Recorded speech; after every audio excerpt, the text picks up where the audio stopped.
le pueden adicionar algunos otros materiales, ¿verdad? Como suelo, por ejemplo, ¿verdad? Y, por ejemplo, un compañero del laboratorio el día de ayer me decía que ellos habían hecho una, me imagino que tiene alguna finca o algo, ¿verdad, compañero? Y decía de que ellos le habían adicionado cal agrícola y cenizas, ¿verdad? También se puede hacer. Ustedes van a ver de que, por ejemplo, hay quienes, ¿verdad? Agregan rocas minerales a a estas aboneras, ¿verdad? ¿Eso por qué? ¿Verdad, compañeros? Entonces, ¿qué es lo que pasa? Vean, aquí hay que tratar la manera de llegar al fondo del asunto, digámoslo así. ¿Por qué? Porque por lo general cuando uno ve o yo creo que tal vez todos ustedes han visto, por ejemplo, videos en Facebook, ¿verdad? O información acerca de que la materia orgánica pues es buena, ¿verdad? Pero, a ver, ¿por qué nos podríamos cuestionar? ¿Por qué podríamos nosotros pensar de que esa cuestión es real, ¿verdad? Pongamos en tela de juicio esos argumentos, ¿verdad, compañeros? En esta primera diapositiva, para que nos entendamos en las demás, ¿verdad? ¿Qué es lo que pasa? Miren, pues, ustedes saben, ¿verdad, compañeros? Ya, ustedes, no sé si lo vieron en su curso de historia, ¿verdad? Pero la agricultura como la conocemos no ha sido igual o sea, desde el inicio de la agricultura hasta la actualidad, ¿verdad? Eh, Después de una época que se conoció como la Revolución Verde, ¿verdad? Es cuando comienza la agricultura como la conocemos actualmente, ¿verdad? Y pues ahorita, en la actualidad han habido algunos cambios, más que todo se fijan dentro de por ejemplo, los sensores remotos y giran también alrededor de el abandonar algunas prácticas como el cultivo en suelos, ¿verdad? Pero no en todos los sectores, ¿verdad? Pero bueno, y ahora algo que va a ser más revolucionario es la sintetización de compuestos alimenticios, ¿verdad? Pero eso es otro tema, ¿verdad? Pero entonces, ¿qué es lo que pasa? Anteriormente, ¿verdad, compañeros? Era muy necesario administrar materia orgánica porque no existían compuestos inorgánicos fertilizantes, ¿verdad? Para el aporte de elementos, ¿verdad? Así como también se dejaba de que la materia orgánica se descomponiera en campo, ¿verdad? ¿Ya? Pero lo que pasó es de que se daba, ¿verdad, compañeros? O se observaba de que cuando la materia orgánica, en vez de dejarla en campo, se le daba algún tratamiento, ¿verdad? Como por ejemplo realizar una abonera, ¿verdad? Era más eficiente. Vamos a hablar un poquito más acerca de eso después. Pero, ¿por qué es más eficiente? ¿Por qué nosotros vemos esa información? Miren, pues, yo les he hablado, ¿verdad, compañeros? Les hago el recordatorio a todos los compañeros que han pasado de que las plantas, ¿verdad? Las plantas que nosotros estudiamos, ¿verdad, compañeros? Ya sea de recursos o de sistemas, ¿verdad? No, en realidad no las ha creado el hombre, ¿verdad, compañeros? Son naturalmente, o las plantas han crecido naturalmente. Lo que ha hecho el humano, ¿verdad? El humano es domesticarlas, ¿verdad? ¿Ya? O sea, ha seleccionado esas plantas y las ha ido separando hasta tener, ¿verdad, compañeros? Características que él desea, ¿verdad? Entonces, ¿qué es lo que pasa? Uno no le puede arrancar a la planta toda su naturalidad, ¿verdad? Sino que uno únicamente selecciona algunas características, ¿verdad? Dentro del ecosistema donde las plantas se desarrollaban, ¿verdad? Todas se pudieron haber desarrollado en diferentes ecosistemas, en diferentes hábitats, ¿verdad? Pero una cosa tienen en común, ¿verdad? ¿Ya? Y es de que esas plantas, ¿verdad, compañeros? Por lo menos las que son litófitas, ¿verdad? Se desarrollaban en diferentes tipos de suelo, pero siempre en un suelo, ¿verdad? Pero en el ecosistema donde se desarrollaban, ¿verdad? las plantas que estaban a su alrededor, así como esa misma planta, ¿verdad? Dejaban caer la materia orgánica o la materia que los componía, ¿verdad? Al suelo, y esta se reincorporaba al mismo y comenzaba a aportar elementos, ¿verdad? De ahí es donde salen los elementos que naturalmente, de ahí de otras partes, ¿verdad?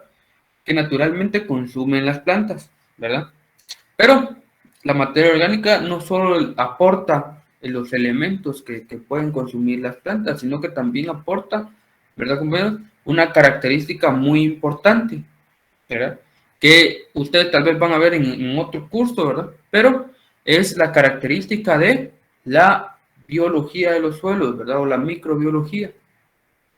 ¿Qué es lo que pasa? Que dentro del suelo no, las plantas no necesitan, o no todas las plantas, ¿verdad? Pero la mayoría de plantas no solo necesita elementos, ¿verdad? Sino que muchas plantas presentan simbiosis con otros organismos, por ejemplo, hongos, bacterias, algas, ¿verdad? Entonces, por ejemplo, podemos hablar en el caso de los compañeros de recursos, las micorrizas son muy importantes, ¿verdad? En el caso de los compañeros de sistemas, ¿verdad? Las bacterias, por ejemplo, del género Rhizobium, Azotobacter, ¿verdad? Son muy importantes, ¿verdad? Entonces, ¿de dónde surgen esos microorganismos, verdad? ¿Ya? ¿O de qué se alimentan esos microorganismos, verdad? Por supuesto, crean simbiosis con las plantas, ¿verdad? Y algunos pueden fijar nitrógeno, fósforo, ¿verdad? Pero también, ¿verdad, compañeros? Necesitan un sustrato donde pueden sobrevivir cuando no hay organismos vivos que puedan, con los que puedan generar simbiosis. ¿Y dónde es que sobreviven? En la materia orgánica, ¿verdad? Son organismos, muchos de esos son organismos facultativos. ¿Qué es lo que quieren decir? Que son organismos facultativos que pueden vivir tanto de la simbiosis con una planta como del consumo de materia orgánica, ¿verdad? Y no todos hacen simbiosis, ¿verdad? Algunos parasitan, ¿verdad? Pero esa es otra, ya eso ya es de otro curso. Entonces, ¿qué es lo que pasa? Llevamos dos características de la materia orgánica, ¿verdad? Que aporta nutrientes y que es importante para la biología de los suelos, ¿verdad? ¿Qué otra cuestión es importante?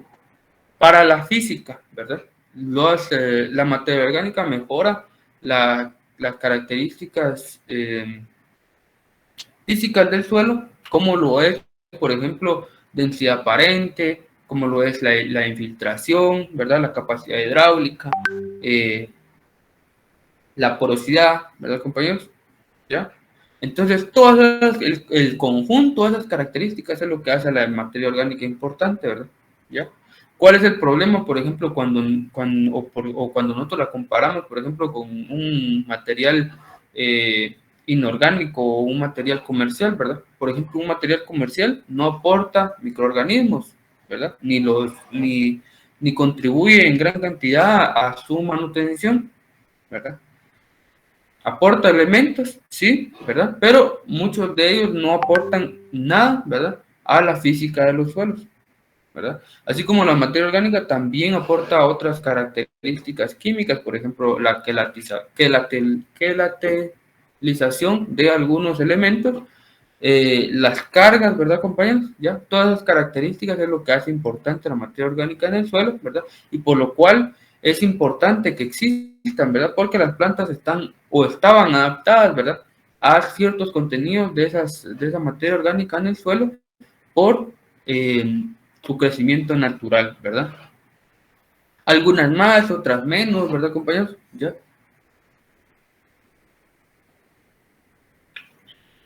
Pero ¿qué es lo que pasa, verdad? No es toda la materia orgánica que existe en los suelos la que tiene esas características, ¿verdad? ¿Ya? Por ejemplo, yo les decía ayer a los compañeros que la materia orgánica que está sobre el suelo, ¿verdad? Difícilmente aporta características, ¿verdad? Y algo discutible, ¿verdad? Porque características físicas y químicas no aporta, pero sí aporta, por ejemplo, la parte de lo que es cobertura, ¿verdad? Eso ustedes tal vez lo van a entrar a discutir más un poco en el curso de conservación, ¿verdad? Pero ¿por qué, verdad? Aunque esa materia orgánica puede llegar a aportar características físicas y químicas, ¿verdad? cuando se incorpora, mientras esté sobre el suelo, ¿verdad? No las aporta, no aporta características físicas ni características químicas, ¿verdad? Siempre y cuando no esté incorporada, ¿verdad? ¿Qué es lo que pasa? Recordémonos, por ejemplo, uno hace una bonera, ¿verdad, compañeros? ¿Ya? ¿De qué la hace? Bueno, ya habíamos dicho que de material orgánico, que puede ser animal o vegetal. Y en su mayoría ese material orgánico, ¿de qué está constituido? Bueno, de cadenas carbonatadas, como ustedes han visto en su curso de química orgánica, ¿verdad? Entonces, ¿qué es lo demás que nos dicen en química orgánica? Ah, que también, por ejemplo, dentro de todos esas cadenas carbonatadas, pues hay eh, radicales, ¿verdad? Que esas cadenas carbonatadas reciban nombres, ¿verdad? Por ejemplo, amidas, hidrocarburos, ¿verdad? Aromáticos, una gran cantidad, ¿verdad? De formas, ¿verdad? Y después, cuando uno ya bioquímica, ¿verdad, compañeros? Para los que ya la llevaron, después a uno le dicen de que esas moléculas, cuando se unen, ¿verdad? Pueden generar moléculas mucho más grandes, ¿verdad? O polímeros mucho más grandes que pueden ser conocidos, por ejemplo, como proteínas, aminoácidos, enzimas, ¿verdad? Carbohidratos, todos esos, ¿verdad? ¿Ya? Y que cada uno cuenta con características de, por ejemplo, tener algún elemento en mayor cantidad, algún otro en menor cantidad, ¿verdad? Así, hagamos, hagamos esta analogía, ¿verdad, compañeros? Recuérdense cuando ustedes llevaron en Afología 1, ustedes les dijeron que cada roca aportaba diferentes elementos, ¿verdad?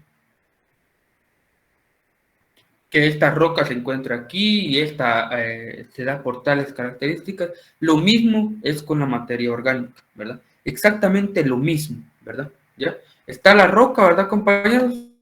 Y está constituida de una gran cantidad de materiales inorgánicos en estructuras cristalinas, ¿verdad? Y conforme esa roca se va rompiendo, va liberando algunos elementos, ¿verdad? Que la componían anteriormente, ¿verdad? No hay que imaginarse, muchas veces uno se imagina las cosas o uno sigue en la Edad Media y sigue pensando en la generación espontánea, ¿verdad? De que las cosas suceden mágicamente, ¿ya? No, ¿verdad, compañero? Por ejemplo, nosotros estamos recordando esto de afología porque si el mineral que nosotros teníamos no tenía un elemento, cierto elemento, el elemento no va a estar presente en el suelo, ¿verdad, compañeros? No, es imposible que esté presente, ¿verdad? Igual con la materia orgánica. Si un mineral no está presente en la materia orgánica, va a ser imposible que, ¿verdad? ¿Podemos encontrarlo en el suelo? Sí, por supuesto, ¿verdad, compañeros? ¿Y por qué? Si la materia orgánica y el mineral no lo aportan, bueno, seguramente por alguna otra característica aditiva, ¿verdad? Recordémonos que los suelos están dentro de un ecosistema que tiene entradas y salidas, ¿verdad? Para los que llevaron ecología, por ejemplo, ¿verdad? Entonces, ¿qué es lo que pasa, compañeros? Así como las rocas van liberando elementos, ¿verdad? A través de la meteorización, ¿verdad? La materia orgánica va liberando elementos también, ¿verdad? Solo que dentro de la materia orgánica hay otro término, ¿verdad? Y el término se conoce como mineralización de la materia orgánica, ¿verdad? ¿Ya? Y la materia orgánica sufre de dos procesos, ¿verdad, compañeros? Uno es de mineralización y el otro es de humificación, ¿verdad? Mineralización es cuando nosotros, ¿verdad? Logramos, o bueno, la materia orgánica logra liberar los elementos minerales que están contenidos en ella, ¿verdad? Humificación es cuando la materia orgánica está degradada y únicamente se va generando o va causando la generación de partículas cada vez más pequeñas que tienen como característica el aporte de cargas, ¿verdad? Según como lo vimos anteriormente, ¿verdad? Ustedes ya saben que, por ejemplo, en los suelos se dan las características de disociación de capas basales, sustitución isomórfica, ¿verdad? Y en el material orgánico, como decía la pregunta de Socorto, ¿verdad? Se da, ¿verdad, compañero? Disociaciones ácidas y básicas, y en mayor cantidad las ácidas, ¿verdad? Esa es una respuesta de Socorto.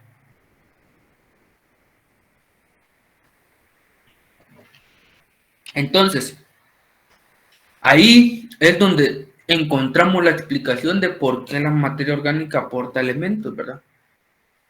Porque se mineraliza, ¿verdad? Entonces, esa mineralización, ¿verdad, compañeros? ¿De dónde surgen esos elementos que aporta la planta, ¿verdad?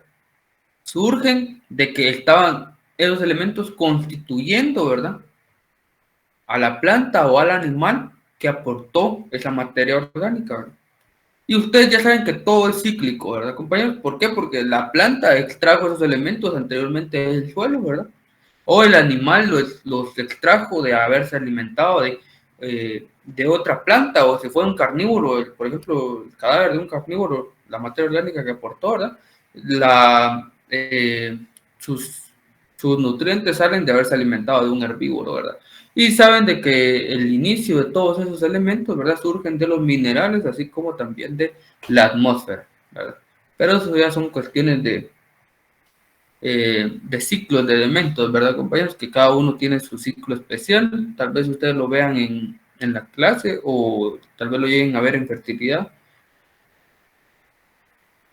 o en alguna otra cosa. Yo creo que en ecología se ve los ciclos de los elementos o en física. Francisco, Pero, ajá, disculpa, ¿podrías repetir en qué consiste la humificación? Así es, ¿verdad? Eso es, ¿verdad? ajá, miren, pues, imaginémonos que tenemos, aquí está más claro, tenemos unas cadenas carbonatadas, ¿verdad, compañeros? De esas cadenas carbonatadas tienen elementos, ¿va? Entonces, conforme se va degradando la materia orgánica, esos elementos se van liberando, ¿ya? Pero lo que va pasando es que estas cadenas carbonatadas son mucho más estables, ¿ya? Algunas se pueden degradar y perderse como CO2, o se pueden perder como CH4, ¿verdad? Pero hay cadenas carbonatadas que son muy resistentes, ¿ya? Entonces, en lugar de perderse, lo que va pasando es que solo se rompen algunos y ustedes saben de que esas cadenas carbonatadas lo que generan, ¿verdad, compañeros? O lo que uno puede observar de esas cadenas carbonatadas no son las cadenas ni los elementos, sino que son pequeñísimas partículas, ¿verdad? Ya, pequeñísimas partículas, ¿ya? La materia orgánica muchas veces, a veces hasta más fina que la arcilla, ¿verdad? Si la arcilla es difícil de ver, la materia orgánica es mucho más complicada, ¿verdad? Entonces, esas finísimas, finísimas partículas que uno puede observar de materia orgánica, ¿verdad? Dibujámosla así en grande. En realidad, dentro de su estructura tiene carbono, unas grandes cantidades de carbono, pero ese carbono ya no tiene características de aportar elementos, o sea, ya no se mineraliza, sino que es la parte más resistente, ¿ya? Y entonces esas partículas tan pequeñas, lo que pasa es que tienen una gran cantidad de cargas, ¿ya? Y entonces en ese momento, cuando ya la materia orgánica está totalmente descompuesta, comienza el proceso de humificación, que solo es que esas partículas comienzan a generar cargas por disociaciones ácidas o disociaciones básicas, ¿verdad? Y esas partículas puede ser que se quiebren, ¿va? Pero igualmente no van a aportar elementos, sino que solo se están quebrando físicamente, ¿verdad? Imaginémonos, ¿verdad, compañeros? Para entender el proceso de la...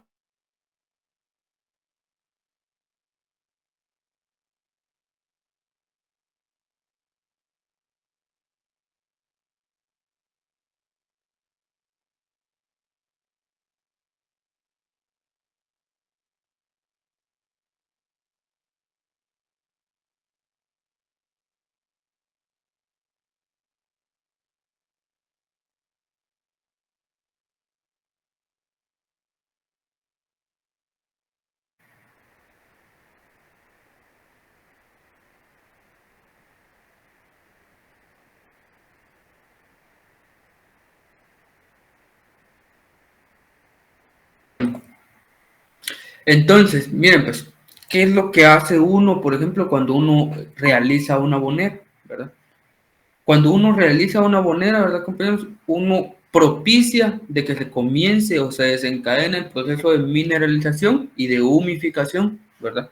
¿Por qué? ¿Qué es lo que pasa? Miren, pues, si ustedes se recuerdan de su curso de química, ¿verdad?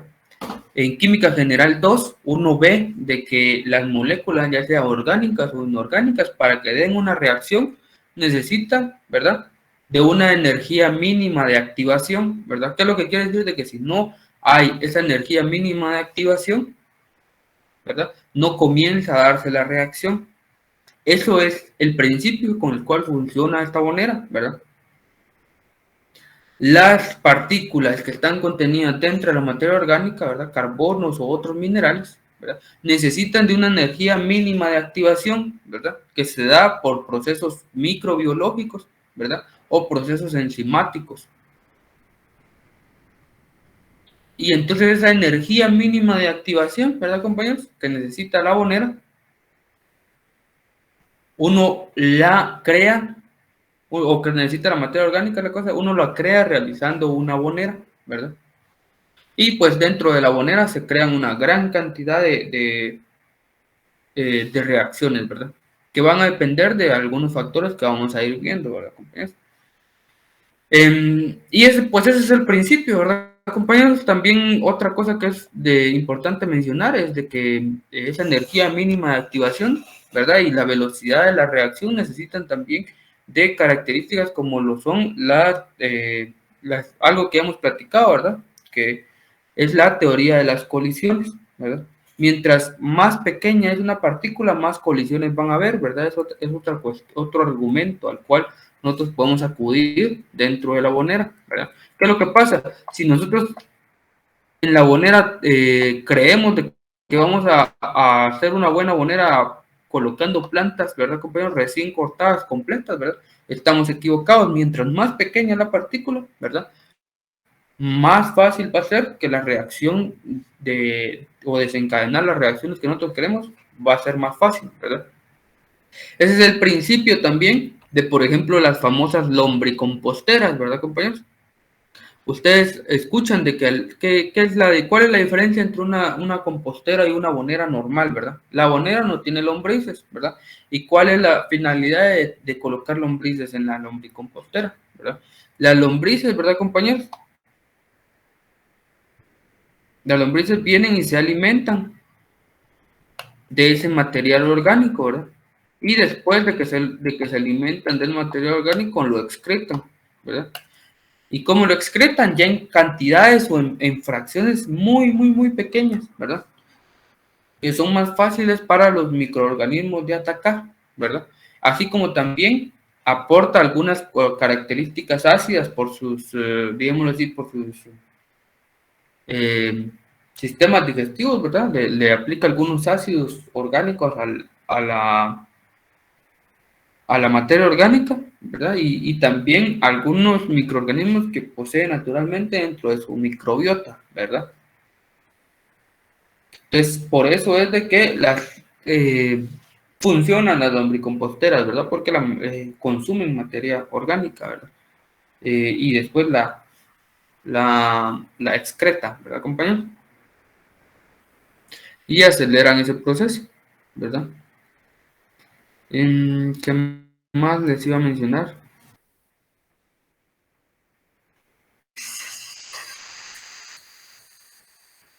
Bueno, por el momento creo que solo. Regálenme unos 2 minutos, compañeros, ahorita regreso.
Bueno, compañeros, continuamos. Vean, ahí hay un pequeño esquema simple, ¿verdad? De cómo puede hacerse una abonera, y es que realmente no es algo extremadamente complicado, ¿verdad, compañeros? ¿Ya? Por ejemplo, algunos de aquí ya tal vez ya han realizado algún experimento o ya han realizado alguna abonera, ¿verdad? De alguna forma, digámoslo así, experimental en sus casas, ¿verdad? Por ejemplo, eh, quienes estudiaron en la escuela, allá se hacen aboneras, ¿verdad, compañeros? En el curso también de Edafología 2, solo que ya Edafología 2 es casi lo mismo, bueno, es como Edafología y fertilidad. No recuerdo si es en Edafología 2 o en Edafología 1. Pero la cosa, ¿verdad, compañeros? Es de que es sencillo, ¿verdad? ¿Cómo podemos ver cómo se comporta una abonera? Miren, pues, si se dan cuenta ustedes aquí, hay varias capas, miren. Una otra capa, ¿verdad? Y se pueden repetir, ¿verdad, compañeros? ¿Verdad? Las capas que estaban abajo se pueden volver a colocar, ¿verdad? ¿Ya? Por lo general se colocan 2 o 3 capas, ¿verdad? ¿Cómo uno define las capas, verdad, compañeros? Vamos a hablar de un factor muy importante para definir esas capas, pero lo único que uno hace, ¿verdad, compañeros? Por lo general es tratar de variar el material orgánico que uno utiliza, ¿verdad? Por ejemplo, material orgánico seco de vegetales, ¿verdad? Material orgánico animal húmedo, ¿verdad? Material orgánico vegetal húmedo, ¿verdad? ¿Ya? Y así uno puede utilizar otras cuestiones, ¿verdad? Por ejemplo, suelo se puede utilizar, ¿verdad, compañeros? ¿Cuál es la finalidad de utilizar una gama amplia de materiales vegetales o animales? ¿Verdad, compañeros? ¿Cuál podrá ser? ¿A quién se le ocurre una respuesta?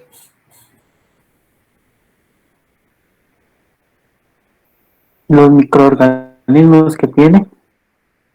¿Es una? ¿Otra? Tal vez, como habías dicho antes, como los de las rocas, o sea, unas rocas aportan algo y otras. Puede ser algo así con esto. Dependiendo del tipo de materia orgánica, va a aportar algo distinto. Excelente. Muy bien, ¿verdad, compañero?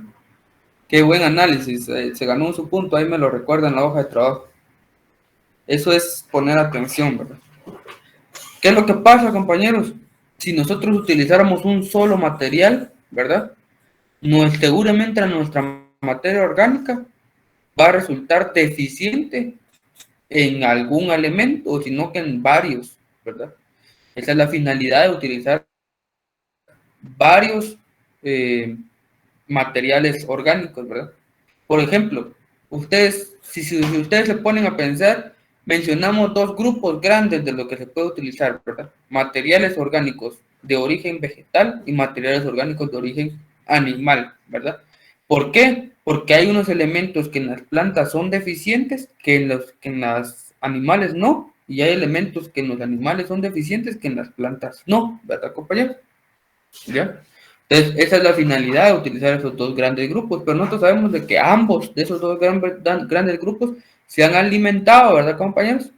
De elementos que han surgido de la mineralización o de la meteorización de rocas, ¿verdad? ¿Ya? Por eso es que todo esto tiene una lógica dentro de un ecosistema, ¿verdad? Cuando nosotros, por eso es de que, no sé si ustedes ya llevaron ecología, pero los que ya llevaron ecología saben de que todo funciona dentro de un ciclo, ¿verdad, compañeros? ¿Ya? Y ese ciclo y estas aboneras tienen esa finalidad, ¿verdad? De que, por ejemplo, el humano, ¿verdad? Rompe muchas veces esos ciclos. ¿Por qué? Porque uno rompe esos ciclos cuando, por ejemplo, cultiva una planta, ¿verdad? Como monocultivo, ¿verdad, compañeros? ¿Ya? Entonces, elimina interacciones naturales, ¿verdad?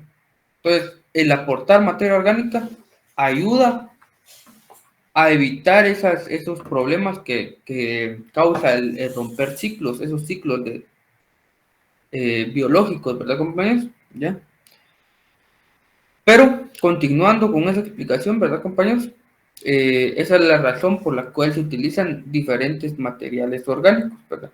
¿Y cuál podrá ser la razón de que se utilice suelo, ¿verdad? En el caso que uno utilice suelo, ¿cuál podrá ser la lógica?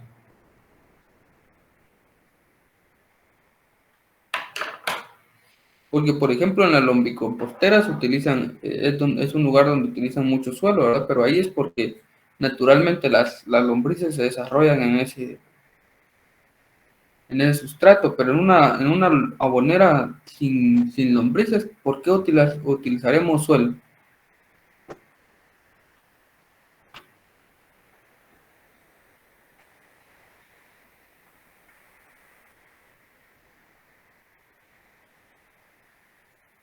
¿A quién se le ocurre?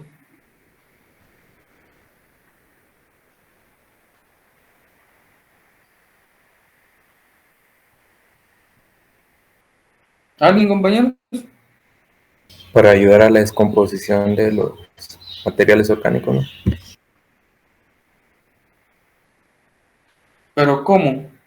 ¿Cómo ayudaría eso? Puede ser por la aireación, tal vez.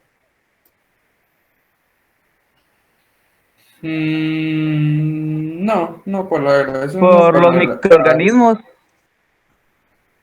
También por los microorganismos, pero ¿por qué? ¿Qué tienen de especiales los microorganismos del suelo?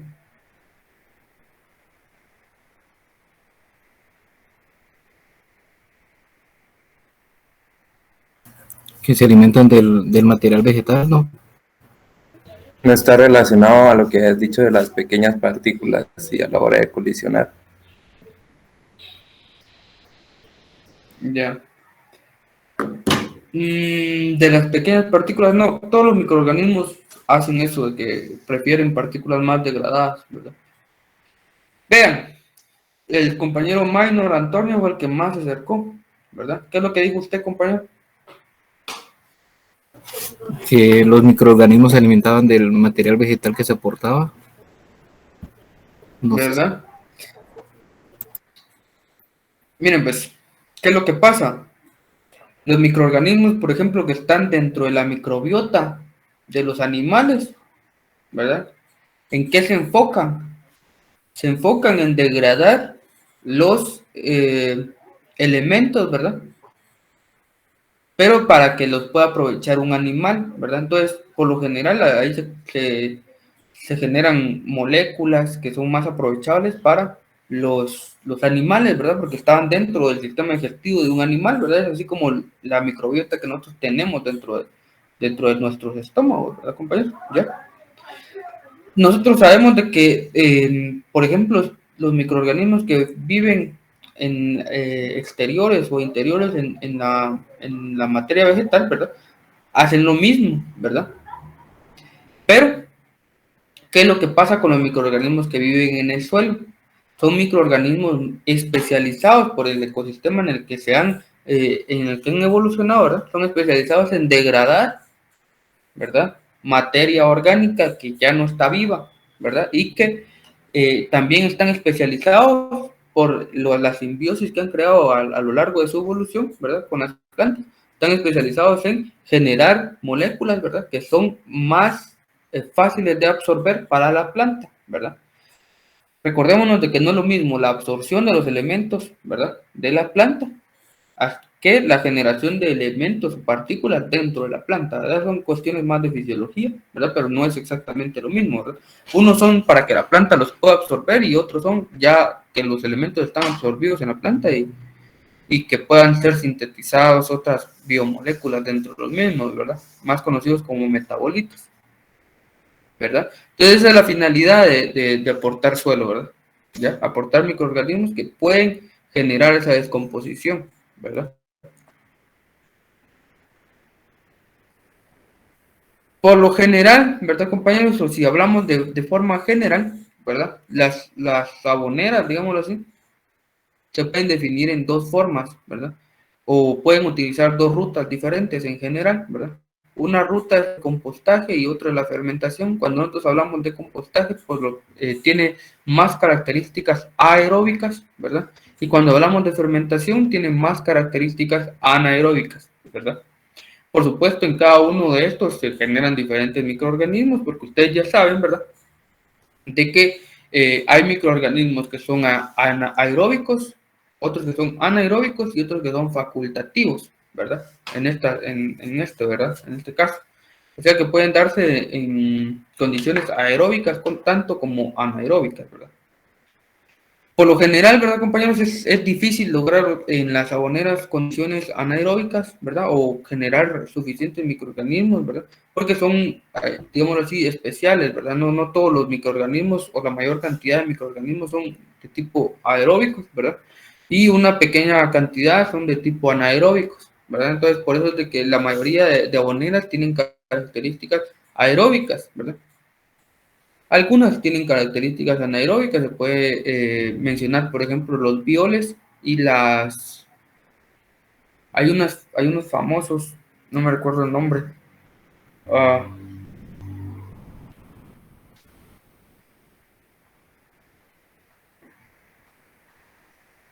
bueno, me tengo que recordar, ¿verdad? Pero la mayoría de aboneras son de tipo aeróbicas, ¿verdad? Y hasta arriba ustedes ven el nombre de un científico, ¿verdad? Houston von Liebig, ¿verdad? Hay famosas leyes de la fertilidad que creó él, ¿verdad, compañero? La del mínimo, ¿verdad? Los rendimientos decrecientes y otras cuestiones, ¿verdad?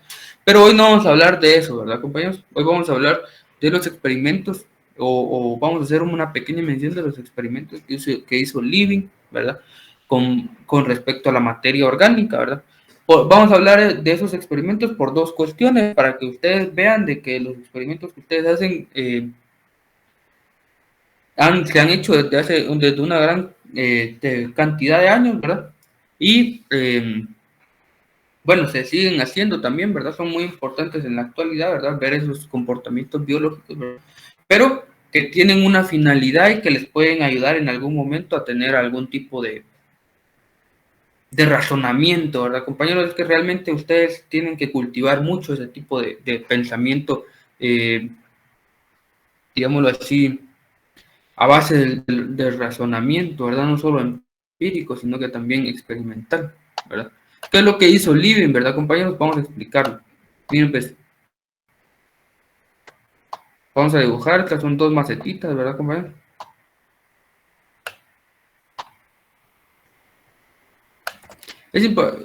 Un consejo que yo le he dado a los demás laboratorios es de que es importante que ustedes estudien de dónde ha surgido su carrera, ¿verdad? La historia, ¿verdad, compañeros? Por ejemplo, la carrera de todas las carreras de ambientales, ¿verdad? No han surgido, o sea, nunca hubo, digamos así, una especialidad en las universidades de este tipo, ¿verdad? Surgieron a lo largo de que químicos y biólogos se fueron especializando eh, en estas ramas, ¿verdad? Ya sea en los recursos, en el ambiente y en la agricultura, ¿verdad? ¿Ya? Lo que sí era más antiguo que las ciencias agronómicas era la agricultura, que ustedes ya saben que no es lo mismo, ¿verdad? Pero entonces, ¿qué es lo que hizo Liebig, verdad? Liebig era un químico, ¿verdad, compañeros?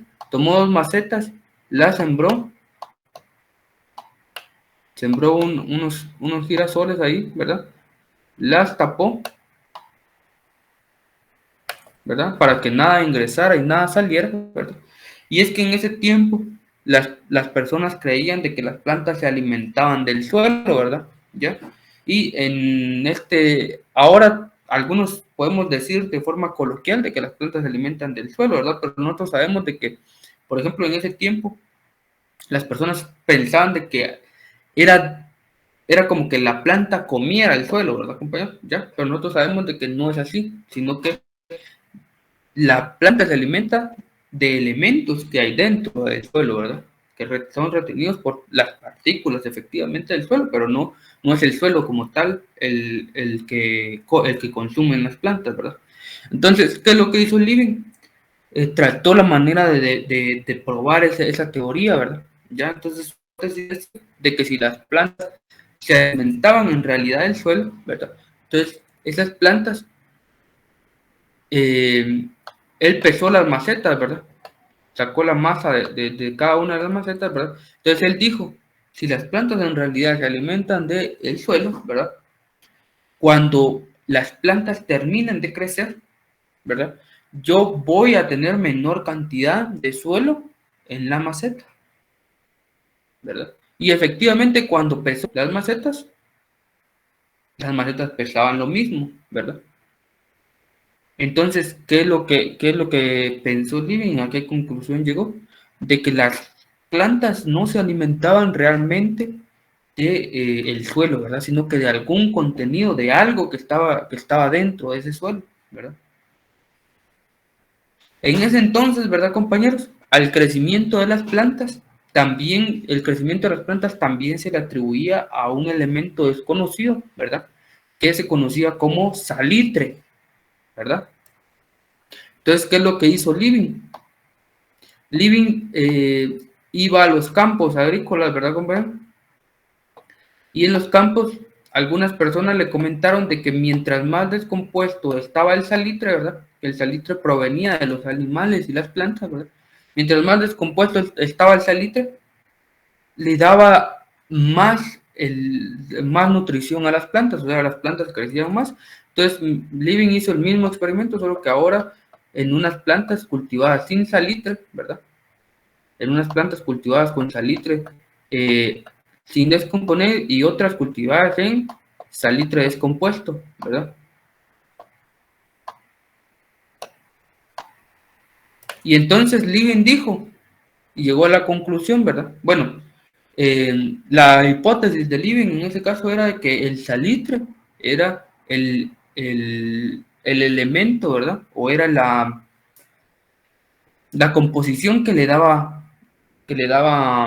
los elementos al suelo, ¿verdad? O que le daba el alimento al suelo, digámoslo así, ¿verdad? Pero las personas creían de que era el salitre el que consumía la planta, ¿verdad? ¿Ya? Entonces Living hizo el mismo procedimiento, pesó las plantas, aplicó el salitre, pesó las macetas, aplicó el salitre, ¿verdad? Y las macetas con salitre tenían el mismo peso, ¿verdad? Y cuando Living cosechó las plantas, se dio cuenta que en las macetas con el mismo peso, ¿verdad? Había diferente crecimiento y el mismo peso al finalizar, ¿verdad, compañeros? Entonces Living pensó de que, o concluyó de que no era realmente el salitre el que le daba, el que aportaba los elementos o el que aportaba la nutrición a la planta, sino que era algo contenido dentro del salitre, ¿verdad? Ya en ese entonces no iniciaba la discusión de la existencia de los elementos, ¿verdad? De algunos elementos y de algunos compuestos, ¿verdad, compañeros? ¿Ya? Entonces Living desconocía qué era lo que contenía ese salitre, ¿verdad? En ese entonces al salitre, ahora el salitre tiene otra denominación, pero en ese entonces el salitre era la materia orgánica, ¿verdad, compañeros? ¿Ya? Y lo que contenía ese salitre, ¿verdad? Era un elemento que es muy dependiente de la materia orgánica, ¿verdad, compañeros? Alguien que le haya dado curiosidad, ¿qué es el salitre? Que me diga qué elementos son los que aportaba ese salitre, ¿verdad?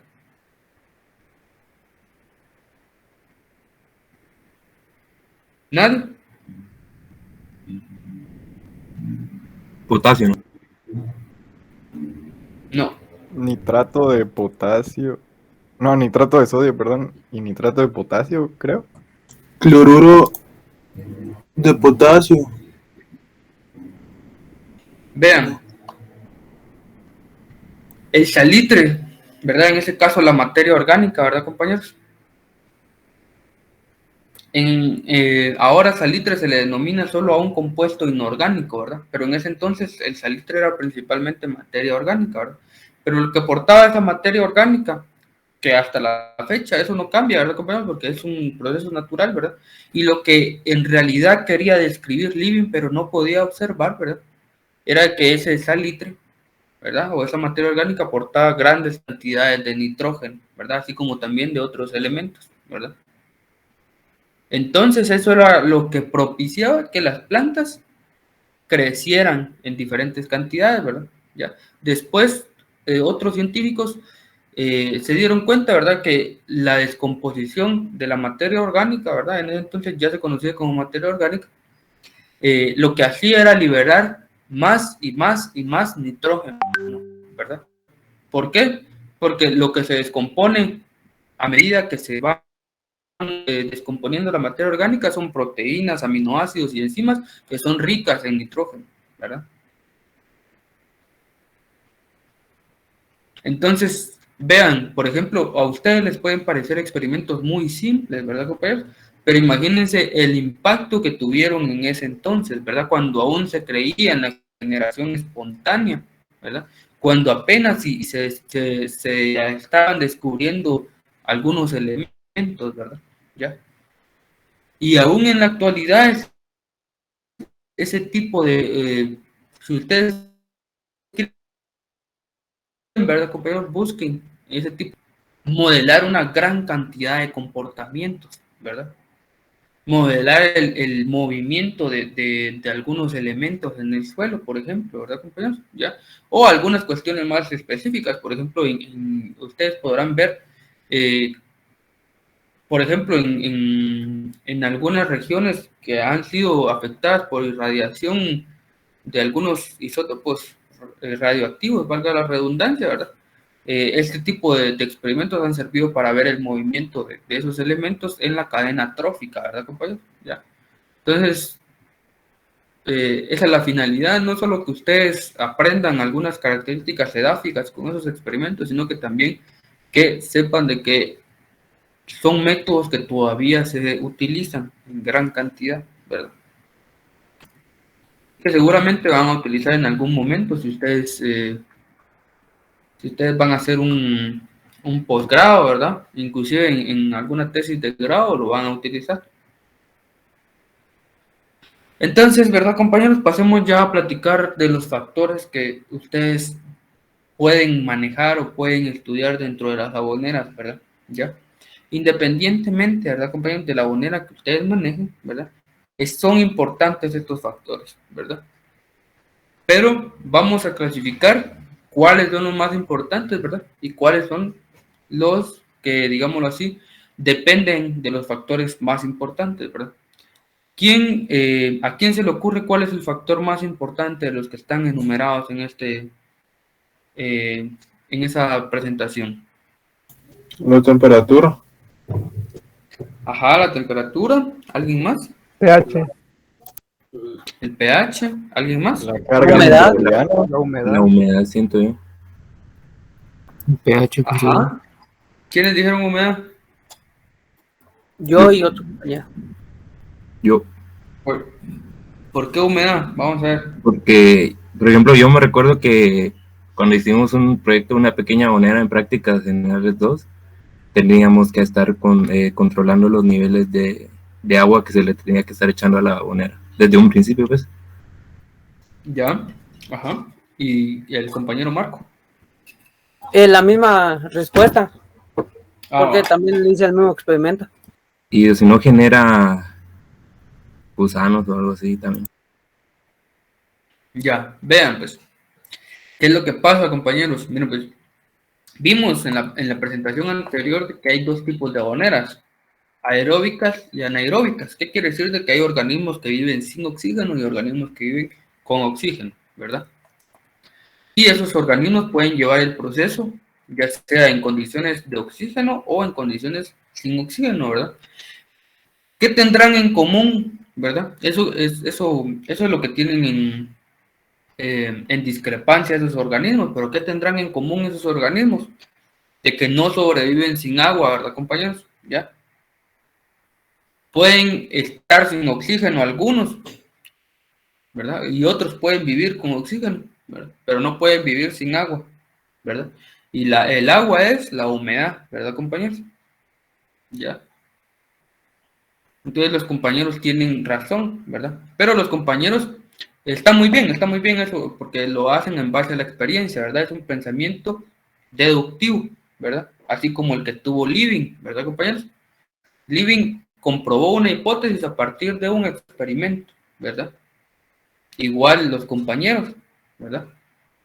A partir de esa experiencia es un pensamiento deductivo, pero de forma inductiva nosotros vamos a definir de que es por eso, ¿verdad, compañeros? Porque si no hay no hay contenido de humedad, ¿verdad? No va a haber ningún microorganismo que lleve a cabo esa degradación, ¿verdad? ¿Ya? Es exactamente igual que si ustedes se dan cuenta, es exactamente igual que lo que vimos en edafología 1, ¿verdad? Si no hay humedad, ¿verdad, compañeros? No se puede darlos o se van a dar de forma muy lenta los factores formadores del suelo, ¿verdad? ¿Por qué? Porque la humedad crea la expansión, ¿verdad? Y también la contracción de las rocas, ¿verdad?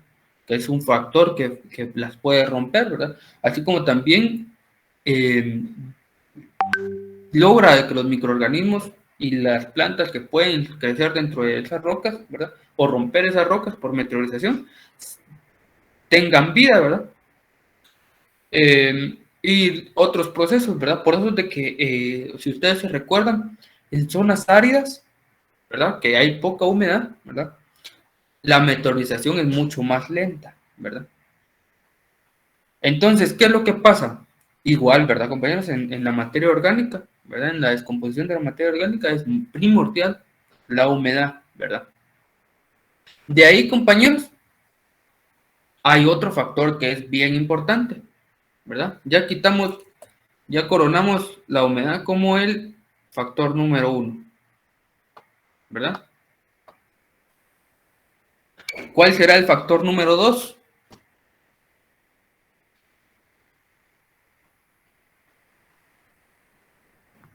La temperatura. Ajá. Cierto. ¿Qué otro? ¿Quién más?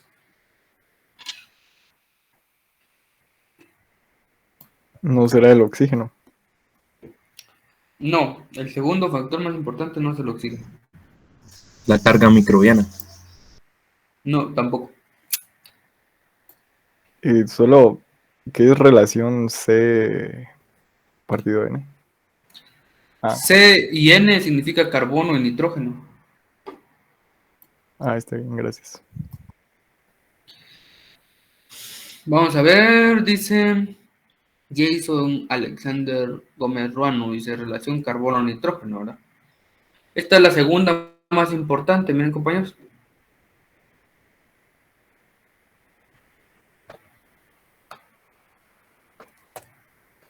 ¿Por qué? Si bien yo les he dicho que todos los procesos son llevados a cabo por microorganismos, ¿verdad? ¿Ya? ¿Qué es lo que pasa? Los microorganismos por lo general se encuentran en forma natural en todos los ambientes, compañeros, ¿ya? En todos los ambientes, ¿verdad? Ustedes viven alrededor de una... Pero esos microorganismos necesitan algo de qué alimentarse, ¿verdad, compañeros? ¿Ya? Entonces, en la materia orgánica, ¿verdad, compañeros? El factor que define qué tantos microorganismos van a poder estar ocupando esa materia orgánica es la relación carbono-nitrógeno, ¿verdad? ¿Por qué? Por ejemplo, yo les decía que el nitrógeno es un componente primordial, ¿verdad? En proteínas, aminoácidos y enzimas. ¿Qué compartimos nosotros con los microorganismos, compañeros? Esas biomoléculas, ¿verdad? Tal vez no tenemos las mismas proteínas, ni los mismos aminoácidos, ni mismas enzimas, ¿verdad? Pero ellos, tanto como nosotros, tienen esas partículas, tienen esas proteínas, esos aminoácidos, esas enzimas, ¿verdad? Esas biomoléculas en sus componentes, ¿verdad? ¿Ya? Entonces, si el material que nosotros utilizamos para hacer la bonera no tiene suficiente nitrógeno, ¿verdad? Como para alimentar a esos microorganismos y que ellos generen sus biomoléculas, ¿verdad? No va a tener capacidad, ¿verdad, compañeros? El sustrato de alimentar microorganismos, ¿verdad? ¿Ya? Entonces esos microorganismos pueden estar naturalmente en el ambiente, pero si no hay nada que los alimente, ¿verdad, compañeros? No van a poder desarrollarse, ¿verdad? Entonces, por eso es que ese es el factor número 2, ¿verdad? Si nosotros tenemos una buena relación carbono-nitrógeno, ¿verdad? Naturalmente vamos a tener una buena carga microbiana, ¿verdad? Y el factor número 3, ¿verdad? Más importante, es el oxígeno, ¿verdad? ¿Por qué? Porque vamos a decir de que estos tres definen en ese orden las características de la abonera o van a definir a los demás. Miren, pues, si hay suficiente humedad, ¿verdad, compañeros? Si hay suficiente humedad, ¿verdad? Se van a poder desarrollar diferentes microorganismos y organismos vivos, ¿verdad? Ya es que no solo, recordémonos que no solo los microorganismos son los que ayudan a la descomposición de la materia orgánica, sino también otros organismos o microflora, ¿verdad? Microfauna es la cosa, que está compuesta, por ejemplo, de artrópodos, insectos, todo eso, ¿verdad, compañeros? Entonces, esa humedad va a definir de que esos organismos puedan sobrevivir en ese material, ¿verdad?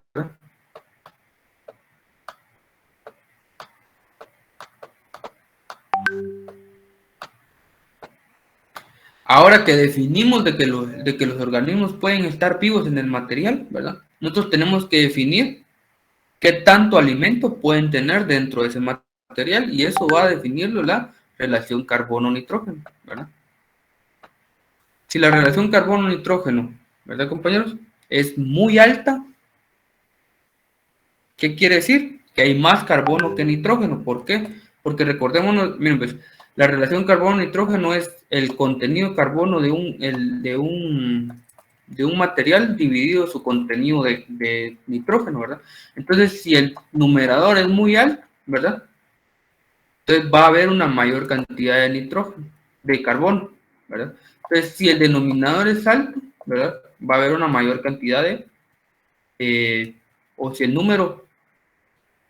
denominador es alto, ¿verdad? El número va a ser más pequeño, ¿verdad? Y eso nos va a indicar de que va a haber una mayor cantidad de nitrógeno, ¿verdad? Que casi nunca se da, lo natural es de que haya más carbono que nitrógeno, ¿verdad? Pero en cierta relación, digámoslo así, ¿verdad? ¿Ya? Por eso es que ustedes ven de que el número es entre 25 y 30, ¿verdad? O sea que por cada 25 o 35 unidades de carbono tiene que haber por lo menos una unidad de nitrógeno, ¿verdad? A eso hace referencia esa relación, ¿verdad? Por eso es de que mientras más alta sea la relación carbono-nitrógeno, más carbono hay, ¿verdad? Entonces, puede haber una relación carbono-nitrógeno muy alta, ¿verdad? Y los microorganismos van a poder seguir vivos ahí, ¿verdad? Solo que se van a tardar mucho tiempo en degradar la materia orgánica. Por eso es de que en condiciones áridas, ¿verdad? O en condiciones donde existe pobre en nitrógeno, ¿verdad? Se termina degradando la materia orgánica, pero lo hace de una forma muy lenta, ¿verdad? ¿Ya? Por eso es que es el segundo factor, porque puede ser alto el factor, ¿verdad? Que aún así los microorganismos van a sobrevivir ahí, pero van a hacer su trabajo muy lento, ¿verdad? Entonces, relación carbono-nitrógeno, ¿verdad? Por el nitrógeno, ¿verdad? Y el oxígeno, ¿verdad, compañeros? Nos va a definir qué microorganismos y qué ruta va a trazar, ya sea aeróbica o anaeróbica.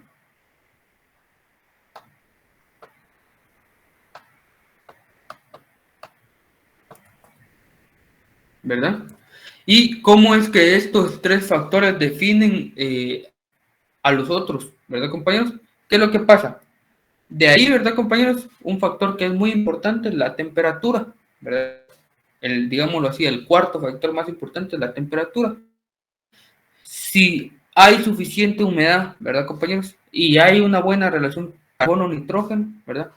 Eso va a causar de que haya una alta carga microbiana. Y esa alta carga microbiana lo que va a causar es una alta tasa de metabolismo dentro de la abonera, ¿verdad?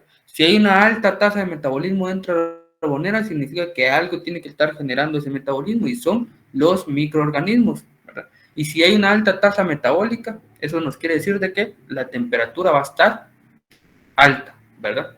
¿Ya? Entonces, por eso es de que la temperatura, ¿verdad? Es un factor importante, pero no es un factor determinante, ¿verdad? Sino que es un factor determinado. ¿Por qué? Está determinado por los microorganismos, ¿verdad, compañeros?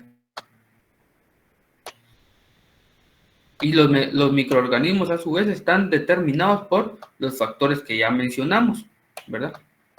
Entonces, nosotros tenemos esos factores que ya mencionamos, vamos a tener, por ende, vamos a tener buena carga microbiana. Y si tenemos buena carga microbiana, ¿verdad, compañeros? Vamos a tener una alta temperatura, ¿verdad?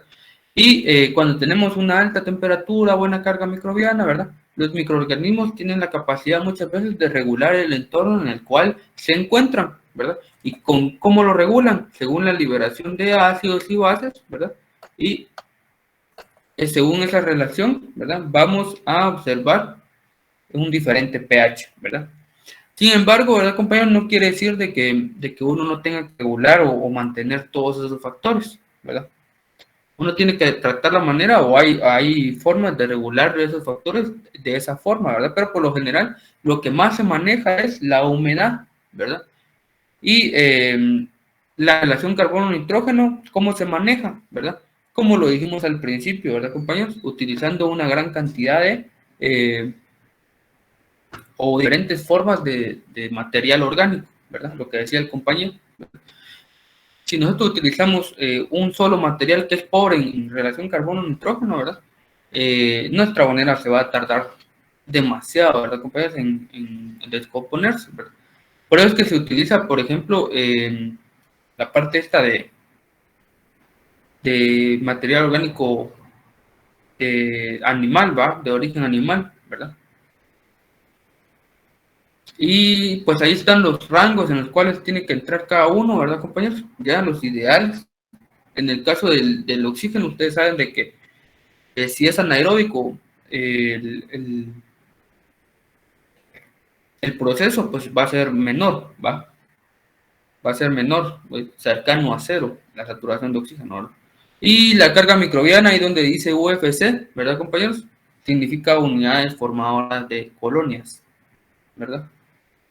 Eso a eso significa UFC. Y eso es específico para cada microorganismo, ¿verdad? ¿Ya? Entonces, ¿verdad, compañeros? Por ejemplo, si yo les preguntara cuál es el factor en una abonera y les pusiera el listado de estos factores, ¿cuál es el factor que ustedes, si ustedes tuvieran que escoger un solo factor para manejar, cuál es el factor que tienen que manejar, ¿verdad? Ustedes van a responder la humedad, ¿verdad, compañeros? La humedad, ¿verdad? Todos los demás, ¿verdad, compañeros? Determinan también la degradación, pero sin la humedad, la degradación es cero, ¿verdad? En cambio, con los demás, la degradación va a ir siendo tal vez lenta, pero no va a ser igual a cero. Entonces, vean, este es un pequeño gráfico de cómo se comporta la temperatura en un compostaje, ¿verdad, compañeros? ¿Ya? ¿Qué es lo que pasa? Aquí vamos a tener una pequeña discrepancia con la parte anterior, ¿verdad? El factor más importante es la humedad, ¿verdad, compañeros? Pero lo que uno mide en las aboneras es la temperatura. ¿Por qué? Porque es el más fácil de medir, es el factor más fácil de medir y es un buen indicativo, ¿verdad? Porque ¿qué es lo que pasa? Yo les mencionaba que, por ejemplo, si hay alta cantidad de microorganismos, va a haber alta temperatura, ¿verdad? Porque hay una gran cantidad de metabolismo desarrollándose en esos microorganismos y en esa abonera, ¿verdad? ¿Ya? ¿Y qué pasa si hay alta cantidad de microorganismos? Significa que también lo que es oxígeno, lo que es humedad y lo que es relación carbono-nitrógeno están equilibrados, ¿verdad? Entonces, ¿para qué me voy a molestar yo en tomar una muestra, ¿verdad? De humedad, llevarla al laboratorio, secarla, determinar el contenido de humedad, ¿verdad, compañeros? Por ejemplo, ¿por qué me voy a molestar yo en agarrar una muestra, ¿verdad? Llevarla al laboratorio, sacarle el contenido de oxígeno disuelto, ¿verdad? Que es un método muchísimo más complicado, ¿verdad? O por qué voy a ir yo y sacar el contenido de carbono, ¿verdad, compañeros? Y de nitrógeno para hacer su relación carbono-nitrógeno. Son métodos muy complejos, ¿verdad, compañeros? ¿Ya? Pero si ustedes se dan cuenta, yo les mencioné que el factor determinado por los demás más importante es la temperatura, ¿verdad? ¿Por qué? Porque si la temperatura está bien, quiere decir que todos los otros factores están equilibrados, ¿verdad? Por eso de que yo mido la temperatura, ¿verdad? Yo puedo manejar los otros, ¿verdad, compañeros? Que si yo manejo todos los factores, la temperatura va a variar, ¿verdad? ¿Ya? Pero, por ejemplo, ¿qué pasa si yo quisiera agregarle temperatura a la abonera? Eso está muy complicado, ¿verdad, compañeros? Solo que le tire agua caliente o haga algo, ¿verdad, compañeros? Pero eso sí es bien complicado, ¿verdad? Por eso es que la temperatura se maneja manejando los demás factores. Y yo les voy a explicar cómo, ¿verdad? Por ejemplo, miren este caso. Con la primera fase en la cual la temperatura de la abonera va incrementándose, ¿verdad? Es la fase de activación, ¿verdad? ¿Qué quiere decir? El material orgánico llega con una temperatura baja porque el material muerto, ¿verdad, compañeros? ¿Ya? Entonces comienza a elevarse después de unos días y ahí uno observa el periodo de activación, ¿verdad? Después, ¿verdad, compañeros? Se da un incremento en la pendiente, ¿verdad? Hasta la última parte, ¿verdad? Donde se alcanza la temperatura máxima, ¿verdad? Esa se llama fase de calentamiento, ¿verdad? Y es donde los microorganismos están trabajando en mayor cantidad, ¿verdad? Posterior a eso, cuando se alcanza la máxima temperatura, comienza a decaer, ¿verdad? Compañeros, la temperatura. A esa es una fase de enfriamiento y es cuando ya el material está presentando resistencia a ser degradado, porque ya las partes más fácilmente degradables ya se consumieron, ¿verdad? Entonces llega un momento en el cual la temperatura se comienza a volver constante, ¿verdad? O comienza a decaer de una forma constante y más equilibrada, ¿verdad? En ese momento se conoce como maduración, ¿verdad, compañeros? No quiere decir que la materia orgánica esté totalmente descompuesta, sino que ya alcanzó, ¿verdad, compañeros? Un periodo de estabilización en su degradación, ¿verdad? Ya su mineralización ya está activada, ¿verdad? Entonces, por ejemplo, ¿qué es lo que pasa? Si mi temperatura, imagínense que yo llevo varios días y mi temperatura en la abonera no se eleva, ¿verdad, compañeros? Puede deberse a otro factor, ¿verdad? Voy yo a mi abonera y, por ejemplo, ¿qué es lo que pasa? Tengo una alta cantidad de humedad. Por eso es que no se está elevando la temperatura, porque la humedad no ha dejado que los microorganismos, ¿verdad?, se comiencen a desarrollar, ¿verdad? Está demasiado saturada la abonera, ¿verdad? Y los microorganismos que se encuentran en condiciones saturadas son menos abundantes, ¿verdad? ¿Ya? Entonces, ¿qué es lo que hago yo? Trato la manera de eliminar esa humedad, la puedo tratar de eliminar. O por eso a veces tienen pendientes las aboneras, ¿verdad? Y tienen algunos sistemas de drenaje para eliminar esa humedad, ¿verdad? Pero ¿qué es lo que pasa? Viene, ¿verdad, compañeros? Y hay partes, ¿verdad? O hay aboneras que lo normal es que se eleven hasta 60 grados, ¿verdad? ¿Qué pasa si, por ejemplo, mi abonera se está elevando demasiado la temperatura, ¿verdad? ¿Ya? Eso es malo porque los microorganismos comienzan a morir, ¿verdad? Entonces, ¿qué es lo que hago yo para que no se eleve tanto la temperatura? Bueno, aplico humedad, ¿verdad? Y comienza a disminuir un poco la temperatura, ¿verdad? ¿Qué pasa si, por ejemplo, no se levanta la temperatura también, ¿verdad? Y tengo suficiente o tengo una cantidad de humedad equilibrada, ¿verdad? Puedo yo realizar un volteo, ¿verdad? O una homogenización, ¿verdad? Yo tengo mi pila, ¿verdad? Con gran cantidad de materiales orgánicos, ¿verdad, compañeros? Capas, ¿verdad? Y entonces tal vez, ¿verdad? Yo dejé muy poco oxígeno en la abonera, ¿verdad? Entonces vengo yo y le doy vuelta, ¿verdad? Entonces, al darle vuelta, estoy aplicando oxígeno, ¿verdad? O estoy disolviendo oxígeno en la abonera, y eso conlleva a que los microorganismos aeróbicos comiencen a abundar más, ¿verdad? Y ahí se comienza a levantar muchas veces la temperatura, ¿verdad? Así, con esos volteos es que se maneja el oxígeno disuelto, ¿verdad, compañeros? Así como también con el porcentaje de humedad. Si hay demasiada humedad, hay muy poco oxígeno. ¿Qué otros factores, verdad, compañeros? En dado caso a ustedes les hicieran falta los microorganismos, ¿verdad? Que muchas veces no es que hagan falta los microorganismos, sino que por las condiciones, a veces se da eso, ¿verdad? Por las condiciones climáticas, los microorganismos tienen una tasa metabólica baja, ¿verdad? Entonces, hay casas comerciales que venden microorganismos, ¿verdad? Entonces, ustedes le aplican un poco de esos microorganismos y elevan la concentración de microorganismos, ¿verdad? Y elevan la tasa metabólica también, ¿verdad? Cuando ustedes lleven microbiología, se van a recordar de mí y van a ver de que hay muchos factores acerca de eso, ¿verdad? Si es que me pusieron atención, porque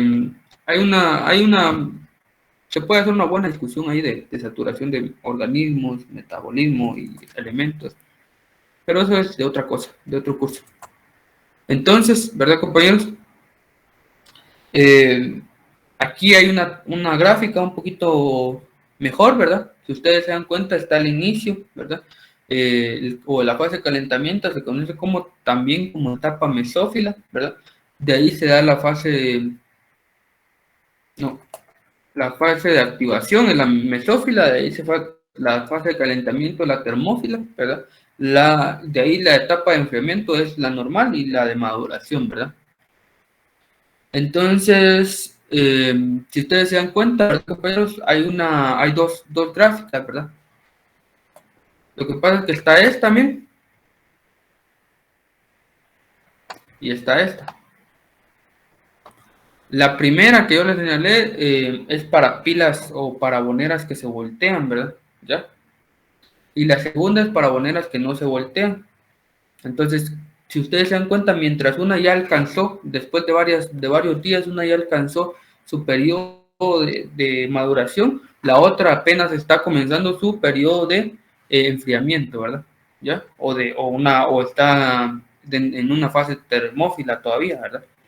¿Ya? Y si ustedes se dan cuenta, también el área bajo la curva área bajo la curva, ¿verdad? El tema de matemáticas. El área bajo la curva de cada gráfico tiene una clasificación. Si ustedes se dan cuenta, la primera área bajo la curva indica el ataque de componentes solubles de bacterias y hongos, ¿verdad? ¿Qué es lo que quiere decir? De que hay elementos que son solubles o fácilmente asimilables para las bacterias y los microorganismos, ¿verdad? Y entonces son los primeros que atacan, por eso es que se da una elevada tasa metabólica, ¿verdad? Porque como son solubles, ¿verdad? Es muy fácil asimilarlo para las bacterias y se comienzan a reproducir de una forma exorbitante, ¿verdad? Por eso es que se eleva tanto la temperatura, ¿verdad? Cuando la temperatura comienza a bajar, es lo que yo les decía, significa que las fases solubles o las fases más fácilmente asimilables ya están desapareciendo y comienza el material a presentar una resistencia, ¿verdad?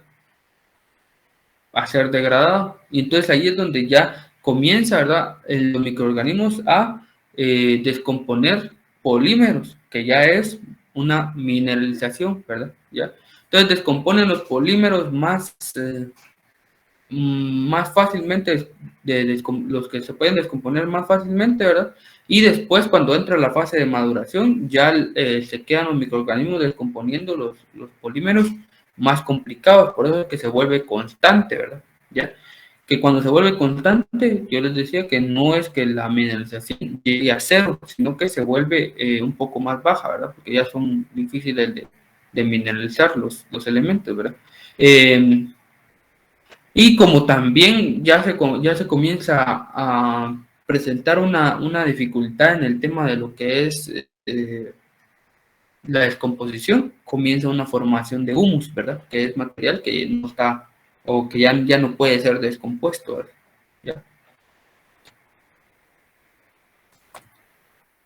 Y pues ahí hay otra, ¿verdad, compañeros? Que esa sí es más complicada de explicar, ¿verdad? Pero si ustedes se dan cuenta, también está dividido en en fases, ¿verdad? Solo que si se dan cuenta, la primera es para formación de gases, ¿verdad? Y es que los gases también son o se generan muchos gases dentro de las jaboneras, ¿verdad? Por eso es que a veces se les ponen también respiradores para que se eliminen los gases y también entre oxígeno, ¿verdad? Si ustedes se dan cuenta, mientras avanzan las fases hay una disminución en el oxígeno porque es consumido por los microorganismos, hay una disminución en el nitrógeno, ¿verdad? En el nitrógeno atmosférico porque lo consumen también los microorganismos, ¿verdad? Y hay un aumento en el metano porque hay microorganismos anaeróbicos, ¿verdad? Y los microorganismos anaeróbicos elevan esta concentración de metano, pues es un subproducto de ellos, ¿verdad?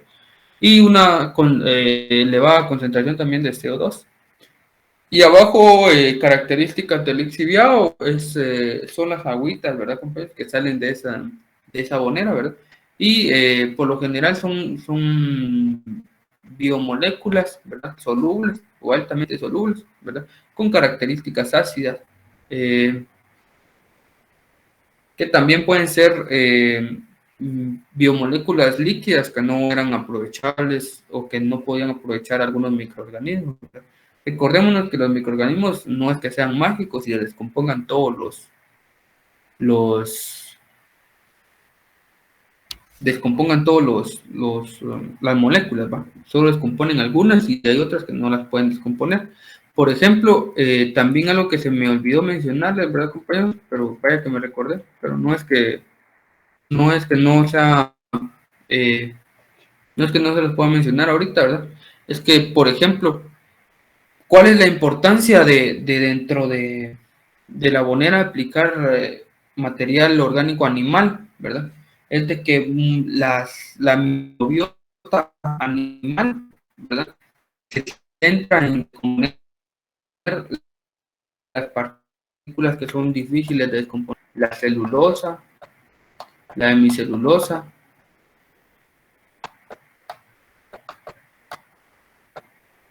y la lignina, ¿verdad, compañeros? ¿Ya?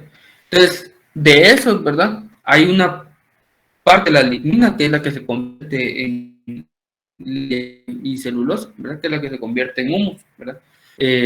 Pero los microorganismos animales los microorganismos que están en la microbiota animal son los que más características de descomponer esas biomoléculas tienen, ¿verdad? Por eso es de que, por ejemplo, los rumiantes tienen esa alta cantidad de esos microorganismos. Por eso es que de lo que más se utiliza para las jaboneras es bobinaza, ¿verdad? Siempre y cuando sea una bonera de este estilo que yo les digo, ¿verdad? Que se mezcla con formas vegetales, ¿verdad? Porque si se hace una bonera con lombrices, pues ellas también tienen su capacidad de descomponer o cierta capacidad de descomponer esas biomoléculas, ¿verdad? Y otro ejemplo también de eso de los microorganismos que descomponen biomoléculas son las termitas, ¿verdad, compañeros? Las termitas no tienen capacidad de consumir o de descomponer la madera. No son ellas las que tienen la capacidad, sino que son los microorganismos que viven en su sistema digestivo, ¿verdad? ¿Ya? Por eso es de que las larvas de estos insectos, ¿verdad? Consumen las heces fecales de sus progenitores, ¿verdad? Y de los miembros de la colonia, ¿verdad? Para poder adquirir los microorganismos y crear una microbiota en su sistema digestivo y consumir esos productos, ¿verdad? La madera, ¿verdad? Que está compuesta por altas cantidades de lignina. ¿Dudas?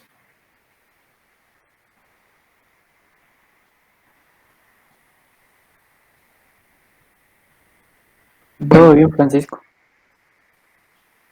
Gracias. Entonces, miren, pues lo que yo les decía era que es importante, ¿verdad, compañeros? Controlar esos factores, independientemente del tipo de bonera que hagamos, ¿verdad? Cómo se controlan, aplicando o quitando humedad, ¿verdad? Aplicando diferentes materiales. Uno también puede aplicar en cierto momento, ¿verdad? Si uno lo necesita, puede aplicar microorganismos, ¿verdad? Y lo más constante es controlar el comportamiento de temperatura, ¿verdad? ¿Ya? Ajustar el pH a veces es complicado, se puede ajustar aplicando algunas cantidades de cal, ¿verdad, compañeros? Pero no es muy común, ¿verdad? Y eso es para que ustedes se pongan a pensar de que, por ejemplo, esos videos, eso ya no lo hablamos, ¿no? Esos videos que uno ve en Facebook a veces donde uno le aplica un pedazo de cáscara de banano a una maceta y mágicamente crecen las plantas, son mentiras, ¿va? ¿Por qué? Porque la materia orgánica libera microorganismos, libera mineral, ¿verdad? Con el tiempo. Es un proceso, no es fácil, ¿verdad, compañeros? Necesita la materia orgánica una activación en la mineralización, ¿verdad? No es sencillo, ¿verdad? Y se necesitan procedimientos, ¿verdad? Se necesitan algunas consideraciones y muchas cosas, ¿verdad? Y además de que hay unos videos que hablan casacas, ¿verdad? Por ejemplo, una casaca bien fuerte que he visto yo es de que mencionan de que algunos, por ejemplo, mencionan mucho que la materia orgánica o el material que se aplica es rico en potasio, ¿verdad? Entonces, por qué la materia orgánica muchas veces es rica en potasio? No sé si ya llevaron fisiología ustedes, ¿verdad? Pero si ya llevaron fisiología, van a ver de que el potasio no cumple funciones estructurales en los organismos vegetales, ¿verdad? Sino que cumple funciones iónicas, ¿verdad? Dentro del intercambio gaseoso en los estomas, ¿verdad? Lo único que hace es que por el flujo de calcio se abren y cierran los estomas, ¿verdad? Pero nunca llega a formar parte de la estructura de la materia orgánica, ¿verdad? Entonces, cuando con una pequeña cantidad de humedad, ese potasio se lava en la materia orgánica, se pierde, ¿verdad? Eso, cuando ya hablamos de dinámicas de elementos, que eso es otro punto y aparte, ¿verdad? Ya no crean de que la dinámica, ahí sí no podemos decir de que la dinámica de los elementos en la materia orgánica es la misma que en los suelos, ¿verdad? Eso sí ya es algo muy complejo, ahí no lo podemos mezclar, ¿verdad? Bueno, entonces si no hay más dudas, compañeros, continuamos con el siguiente tema, ¿verdad? Antes de que se me acabe la ficha. Solo una pregunta. Ajá. En la parte por ejemplo, estas muestras por ejemplo, de aboneras, ¿se podrían tomar muestras de estas aboneras y seguir la metodología de nutrientes como lo vimos en la parte de intercambio catiónico o se sigue otra metodología? Para determinar los elementos. Ajá, sí, sí. Miren, pues, en el suelo la muestra que uno utiliza, los 5 gramos que uno utiliza, ya esos 5 gramos tienen una mezcla de material mineral y suelo, y material mineral y material orgánico. Ya entonces ese contenido de elementos que uno determina también incluyen los elementos que estaban en el complejo de cambio de la materia orgánica. Pero no sé si esa era su pregunta, pero igual le voy a contestar otra, ¿verdad? Tal vez el compañero quería decirte que para cuantificar cuántos elementos tiene la materia orgánica y si se hace la misma metodología. No, ¿Cómo? más que todo la parte de, por ejemplo, los aportes que pueda contribuir, por ejemplo, la abonera, porque, por ejemplo, la abonera se aporta a la materia orgánica, pero digamos esta aportaría nutrientes, a eso me refiero. ¿Se puede medir eso también ahí en la parte de las aboneras? O sea, No, de esa forma no. No, No, ya. Sí, esa era la... Como lo que pasa es de que la metodología que vimos la vez pasada solo es del complejo de cambio, ¿ya? Entonces, imaginemos de que esta es materia orgánica. Entonces, adentro de ella sí tiene contenidos algunos elementos, ¿verdad? Que están aprisionados, digámoslo así, ¿ya? Y fuera de ellas hay cargas, ¿ya? Entonces, uno con la metodología que vimos anteriormente determina los elementos que están contenidos en las cargas de esa materia orgánica, pero no los que están contenidos dentro de la materia orgánica. Para eso se hace otro tipo de análisis, ¿verdad? que ahí se utiliza una solución extractora o solución extractante, ¿verdad? Entonces, esa solución lo que hace es descomponer la materia orgánica, y ya con todas las partes descompuestas uno, ya ahí sí ya se hace lo mismo. Por ejemplo, uno aplica la solución extractora, ¿verdad? Se descompone la materia orgánica y cada uno de los elementos quedan disueltos, ¿va? Entonces, uno separa la fase sólida, así como, ya eso ya es igual, uno separa la fase sólida de la líquida, ¿verdad? Y entonces esa fase líquida es el ácido que uno le aplicó, ¿verdad? Con todos los elementos disueltos. Entonces esa fase líquida, uno ya la mete al espectrofotómetro, y ya determina la cantidad de elementos que hay, ¿verdad? Pero esa es la única variante, ¿verdad? En vez de uno aplicarle, por ejemplo, acetato de amonio y cloruro de sodio, en vez de aplicarle esos dos y el alcohol, ¿verdad? Es menos complejo, solo le aplica uno un ácido especial. Ese ácido especial disuelve la materia orgánica, y uno separa lo ya disuelto y lo mete al espectrofotómetro, ¿verdad? Así es como se hace la determinación. Eso también se puede hacer en suelos, eso también se hace en suelos, ¿verdad? Pero es que ustedes tienen que diferenciar por qué se hace una metodología y por qué se hace otra, porque ustedes en la SIC determinan los elementos que pueden ser retenidos por las cargas y que pueden ser intercambiados por las mismas, ¿verdad? Cuando ustedes hacen esa metodología que les acabo de mencionar de aplicar una solución extractora, están determinando no los elementos que están en el complejo de cambio, sino los elementos que están contenidos en el suelo, ¿verdad? Almacenados en el suelo, en el mineral del suelo, ¿verdad? Y también en el material orgánico. No sé si queda alguna duda.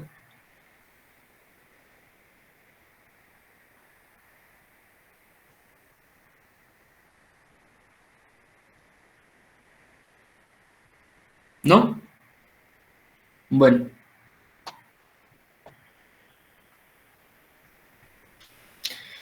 Bueno, yo creo que no me va a dar mucha chance de explicar el otro tema, pero hagamos el intento a ver hasta dónde llego.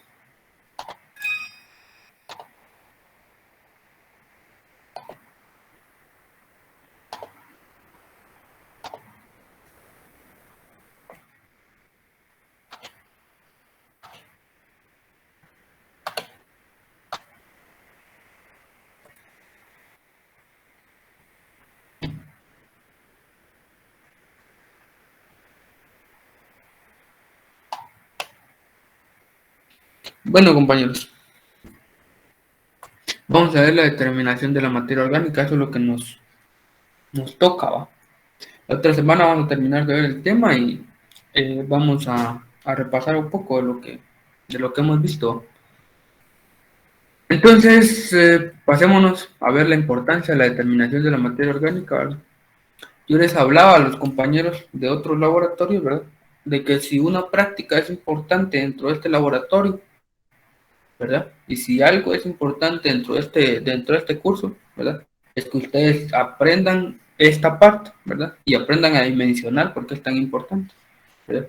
Es importante no solo por lo que yo les mencioné anteriormente, de que la materia orgánica es un componente muy, muy, muy importante en el suelo, ¿verdad? Sino que también es algo que está cobrando auge en gran cantidad de compañías, ¿ya? Yo les hacía la mención a los compañeros de que hablamos, ¿verdad? Siempre menciono yo a los compañeros de sistemas. Hoy vamos a hablar primero de los de recursos y después de los de sistemas, ¿verdad? Los compañeros de recursos, ¿por qué les podría importar? Ellos podrían decir, a mí no me importa la materia orgánica, yo lo que voy a hacer es estudiar cuencas, estudiar bosques, ¿verdad? Pero ¿qué es lo que pasa? La materia orgánica, ¿verdad, compañeros? Influye, por ejemplo, en la infiltración del agua, que es un factor que se estudia en el tema de cuencas, ¿verdad? En el tema de balances hídricos en cuencas, ¿verdad? El tema también, ¿verdad? De lo que es fijación de carbono en suelos, ¿verdad? Ya sea en cuencas o en bosques, ¿verdad? Es un tema que le compete muchas veces en mayor cantidad a los compañeros de recursos, ¿verdad? Entonces, esos compañeros, ¿verdad? A veces no saben cómo hacer un estudio de captura de carbono, ¿verdad? No saben, vienen y cómo podría ver yo el carbono, ¿verdad, compañeros? Ya. Entonces eso es algo que vemos en este laboratorio, cómo calcular el carbono de un suelo, ¿verdad? El carbono y la materia orgánica, ¿verdad? Y que las metodologías son muy similares, ¿verdad? Casi iguales a las que se usan para determinar no solo la captura de carbono en suelos, sino que también en árboles, ¿verdad? Que también es algo que lo miran más los compañeros de cursos, ¿verdad? Entonces, así como también ellos ven mucho acerca de cuando ya el movimiento del carbono, no solo dentro de la cadena trófica, sino que de la dinámica como tal, como elemento. Los compañeros de sistemas, ¿verdad, compañeros? Así como, bueno, este es en relación también con los de recursos, ¿verdad? Ahora, la mayor cantidad de empresas, ¿verdad? A la cual ustedes muchas veces van a ir a caer, ¿verdad? Tienen el objetivo de algunas certificaciones, que pueden ser algunas veces certificaciones orgánicas, la mayoría de veces, ¿verdad? Que se enfocan en comprobar de que que el producto que producen tiene ese enfoque, ¿verdad? Y pues eso se logra demostrando, ¿verdad, compañeros? Contenidos de carbono orgánico y materia orgánica en el suelo, ¿verdad? Porque ese es indicativo de que realmente se está realizando aportes de esa materia orgánica, ¿verdad? Así como también de comprobar algunos compuestos orgánicos que aportan materia orgánica, ¿verdad? En el suelo, ¿verdad? Entonces, para todo eso sirve determinar la materia orgánica, ¿verdad? Así como también algunos otros factores que aporta la materia orgánica, ¿verdad? Entonces, si ustedes, ¿verdad? No conocen por lo menos unos 2 métodos, 3 métodos para determinar la materia orgánica, va a llegar un momento en el cual, no todos, ¿va? No todos, porque no todos se van a dedicar a lo mismo, ¿verdad? Pero va a llegar un buen grupo de los que están aquí, ¿verdad? Yo estoy seguro que les van a preguntar en algún momento, mira vos, queremos sacar un certificado, ¿qué hay que hacer en el suelo? ¿Cómo determinamos la materia orgánica? Y ustedes no van a saber qué contestar si no ponen atención, por ejemplo. Por ejemplo, van a decir ustedes, sí, para determinar la materia orgánica, ¿verdad? Si ustedes no analizan bien, por ejemplo, en el momento, van a decir, sí, utilicemos el método de Dumas, ¿verdad? Pero el método de Dumas no determina materia orgánica, determina carbonos totales, ¿verdad? Es algo que vamos a ir viendo. Entonces, ¿verdad? Con relación a lo que habíamos dicho, hay una gran cantidad de formas del carbono en el suelo, ¿verdad? Podemos clasificarlo de 2 formas, ¿verdad? Cada una de estas clasificaciones, ¿verdad? Son diferentes formas de clasificarlo, pero no quiere decir de que pues no sea, digámoslo así, son como divergentes cada forma, ¿verdad? Cada una la hace de una forma diferente, ¿verdad? Por ejemplo, la forma más tradicional y en la que ustedes lo van a escuchar en mayor cantidad es la forma de que existe carbono orgánico y carbono inorgánico, ¿verdad? El orgánico es el que ya hemos mencionado un montón, ¿verdad? Desde el inicio del laboratorio, ¿verdad? Que está contenido dentro de las cadenas carbonatadas que existieron o que formaron parte de organismos que estuvieron vivos, ¿verdad? ¿Ya? Y pues el inorgánico en mayor cantidad en los suelos abunda en forma de carbonatos de calcio, que es la famosa cal, ¿verdad, compañeros? Y carbonatos de magnesio.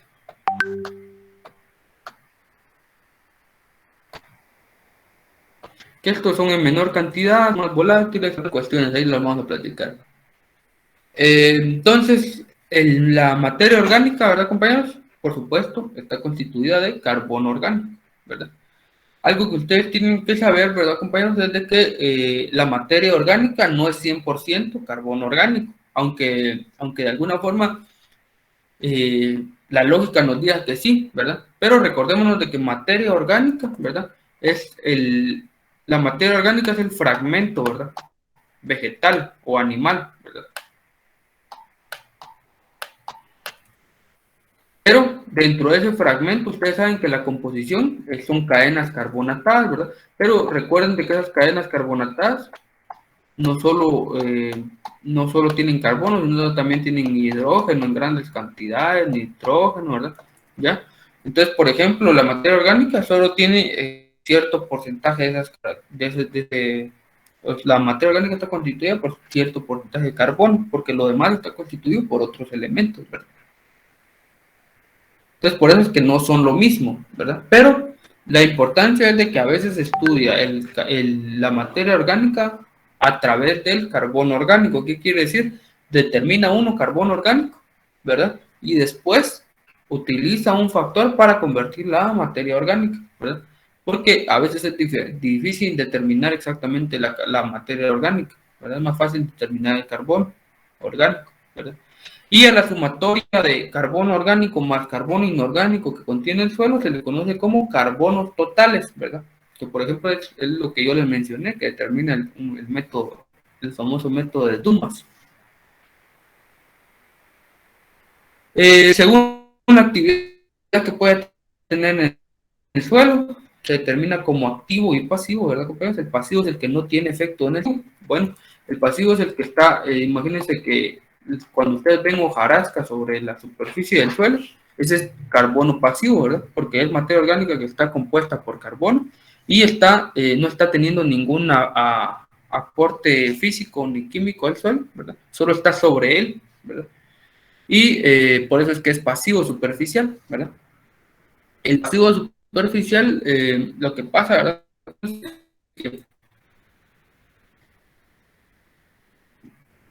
Bueno, vean, el pasivo superficial sí tiene, o sea, sí tiene beneficios en el suelo, pero no es que modifique sus características. ¿Cuál es el beneficio? De que cuando llueve, ¿verdad, compañeros? O el aire o algunas cuestiones que arrancan y erosionan el suelo, ¿verdad?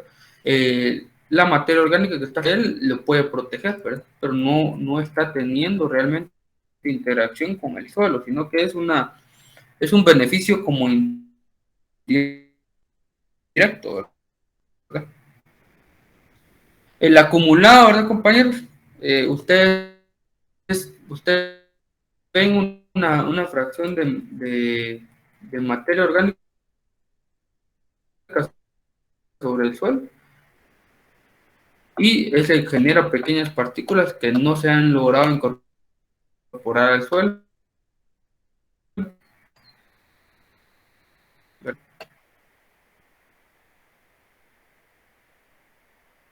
y que va a pasar todavía un tiempo para que se comiencen a incorporar. Ese es el acumulado, ¿verdad? En el activo, que es material orgánico que ya es del perfil de suelo, ¿verdad?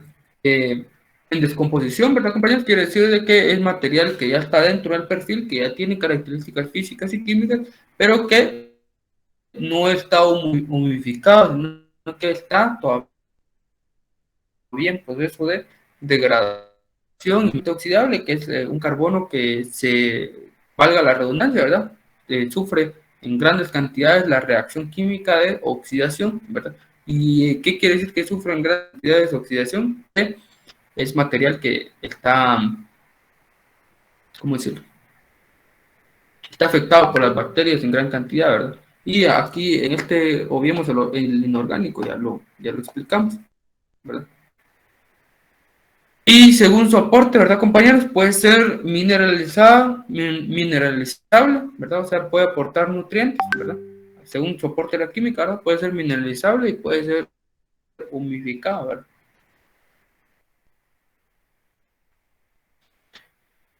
Y esta todavía se las tenía que explicar, porque hasta ahí con los demás, pero ahí alguien me recuerda hasta dónde nos quedamos, ¿verdad, compañeros? Ahí me hacen el favor, que no les expliqué esta, porque si no me hacen el favor, voy a pensar de que ahí nos quedamos todos y me voy a saltar el próximo. Entonces, se me acabó la ficha, ¿verdad, compañeros? Yo les solicito que otra vez me manden su nombre y su número de carnet al chat de la reunión. Yo tomé algunas capturas para pasarles lista, pero igual siempre corroboro, ¿verdad? Siempre sale alguien que después me habla que no estuvo, ¿verdad? Por ejemplo, Noemí Zipa, yo me di cuenta que salió varias veces, ¿verdad? Ojalá que haya sido... Por ejemplo, en esos casos yo tomo inasistencia a menos de que no me digan nada. Si no, solo mandan su nombre y su número de carnet al final de la reunión. Perdón, Francis, la conexión no la escuchar, solo escuché que mencionaste mi nombre. Ah, va.